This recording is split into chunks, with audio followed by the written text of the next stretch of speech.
Good morning, everyone. I'm Beth Dennis, and you're watching Some Great News Canadian Edition. Let's go, girl. Welcome to this week's episode, the finale episode of our 4-part series of Some Great News Canada. Thank you so much from the bottom of our hearts for your continuous support, endless love, and all of your amazing contributions we've been seeing over the past several weeks. You may notice that we're at a bit of a different location this episode, a different background, and this is because we have a special edition episode for you today, our finale episode. We cannot wait to share it with you.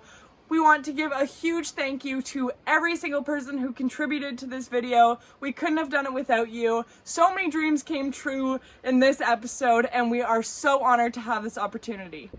My first 2 questions that I asked all of you were, number 1, what's your favorite length of grass to run in? So we're talking inches, feet, putting green length, you name it. Give us your best answer. Second question is, if you could be any type of cooked noodle, what would it be? My favorite length of grass to run in is 2 to 3 inches. If I had to be a type of noodle, I would most definitely be spaghetti, because people tell me that I'm very lanky, and I think that is just really embodied by the spaghetti noodle. Hi Beth. My favorite length of grass to run is about 1 inch. If I were to be a noodle, I'd be Scooby-Doo noodles because they're macaroni with an extra twist. And if I had to pick a length of grass that I would like to run in, I would probably pick no grass at all, just because I hate running. But if I had to pick, I'd pick really short grass, I think, because I'd be less likely to trip on my feet.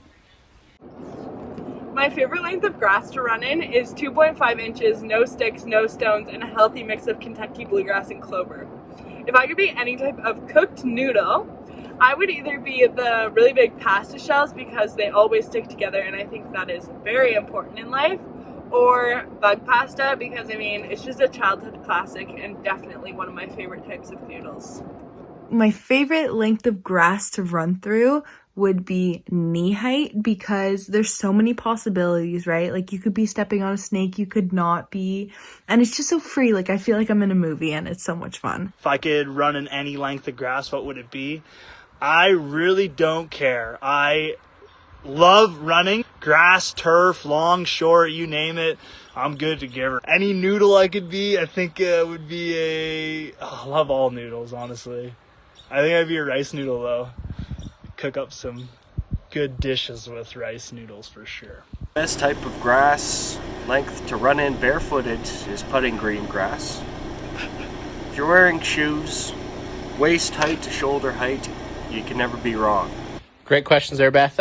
Putting green, answer number 1. What kind of grass do I prefer to run in, and what kind of cooked noodle would I be? I would either be ratatouille or penne. I asked some people who are influential in my life and have inspired me throughout my life to give one piece of advice to share with all of you. This week, all of you guys are our good news, and we can't wait to share it with you.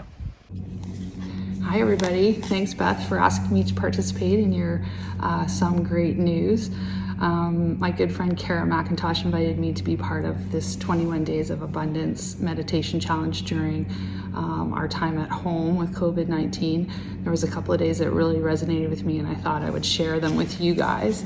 So the first day that really kind of hit home with me was day 9, and the sort of words of wisdom of the day were, today and every day I give what I want to receive. And then day 10, today I make great choices because they are made with full awareness. And I thought those were really relevant while we were home and had lots of time to think about it. The other day that really I thought was fantastic is today I remember to be grateful.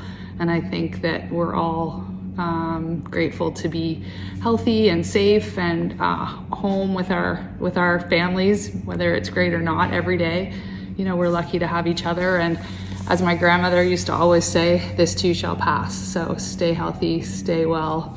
Thanks, Beth, for including me. So a piece of advice that I would love to share is that you do not need to skip being eco-friendly in order to stay happy and healthy when running your errands or doing your groceries. You can always buy reusable masks and gloves and wash them every time you come in from doing your errands. Remember that you can still bring your own bags to the grocery stores, and just remember to sanitize them when you bring them back in. Stay home, stay happy, stay healthy. What's up, guys? Ron LaChapelle here from Team Giver. Hope everyone's doing all right. All things considered, this whole COVID has definitely stuck a wrench in just everyday life. You know, I was actually supposed to be in Australia right now and traveling and surfing all over Australia and Asia for the entire summer. I had flights booked, but you know, things happen, and you got to change your mindset. So yeah, I know it's been tough times these days for sure, just trying to stay motivated and all that. I mean, I know personally it's been the toughest year of my life, and yeah, I'm just trying to stay mentally strong. One thing I've been doing every day, and you know, I recommend it for anyone, you know, looking to start, is meditating. And I've been doing that for over 30 days strong. As soon as I get up, before I look at my phone, before my mind starts racing and on what do I have to do, this, and this, and this. No, sit down, give it 10 minutes, and gain some mental clarity.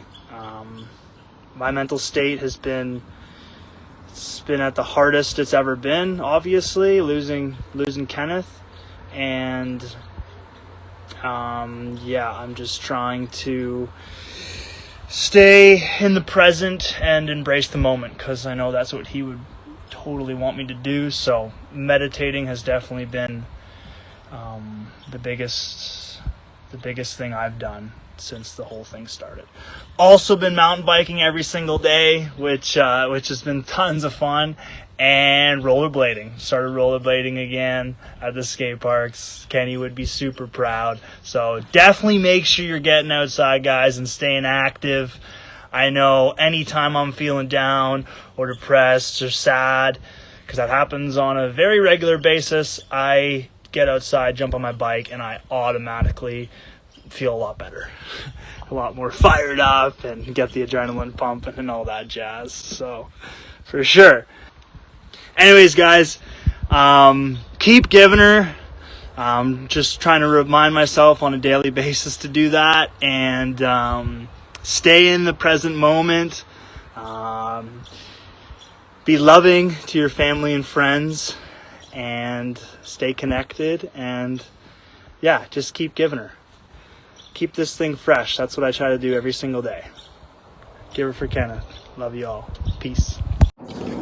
Hi everyone, my piece of advice for you today is do not dismiss your mental health, especially during these difficult times. Although we may not have the same access to face-to-face support we were getting pre-isolation, there are virtual resources out there.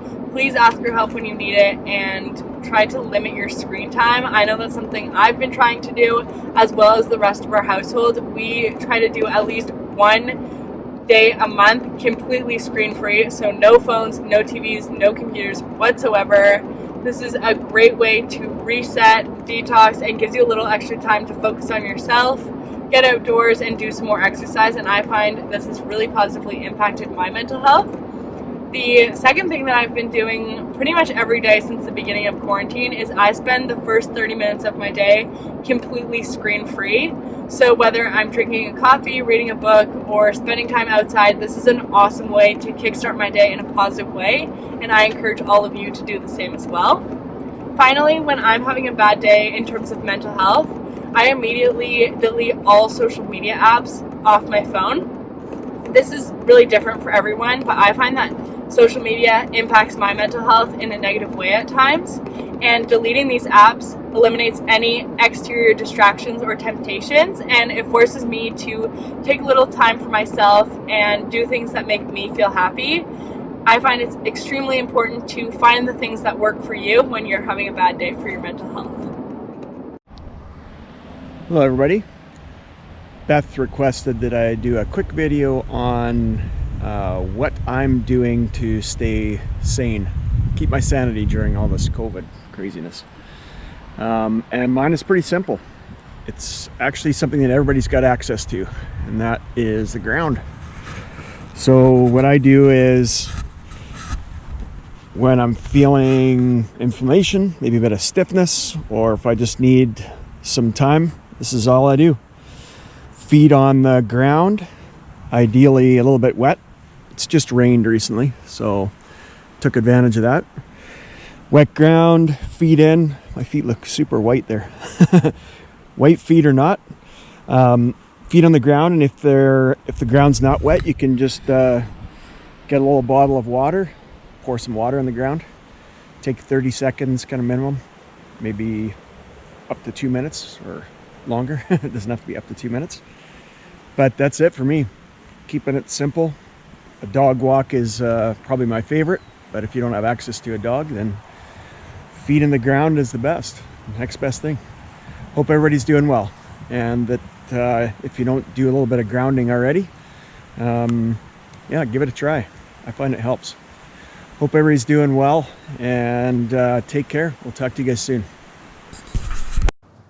For any other redheads, I hope that you can and continue to embrace your red hair, because although we may be different and not have the same hair color as most people in the world, our hair color does make us unique, I believe. And also for any of my fellow fair-skinned redheads like myself and many other redheads that I know, don't forget to wear your sunscreen, especially when going outside.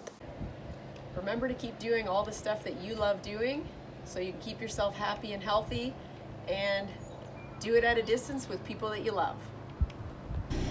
If you're having trouble staying positive during this coronavirus crisis, I recommend taking some time outside to get your vitamin D, a valuable vitamin to help combat mental illness. All of us will experience at least one traumatic event in our lifetime. It could be in the form of a loss of a loved one, a serious accident, or even this current pandemic that we're in. In order to overcome this event, we have to remain resilient. And since there's no resilient gene, we learn how to become resilient. We learn from our close family and friends. We connect or reconnect with them whenever we can, support them, and as they support us, we endeavor to persevere during our trials and tribulations. The other way to become resilient is to learn something new. It could be in the form of a new language, playing an instrument, or a game such as chess. There will be struggles when we try to learn something new, and the important thing is to never give up. And always remember, when somebody hands you a lemon, turn it into lemonade. I'm a big fan of self-reflection.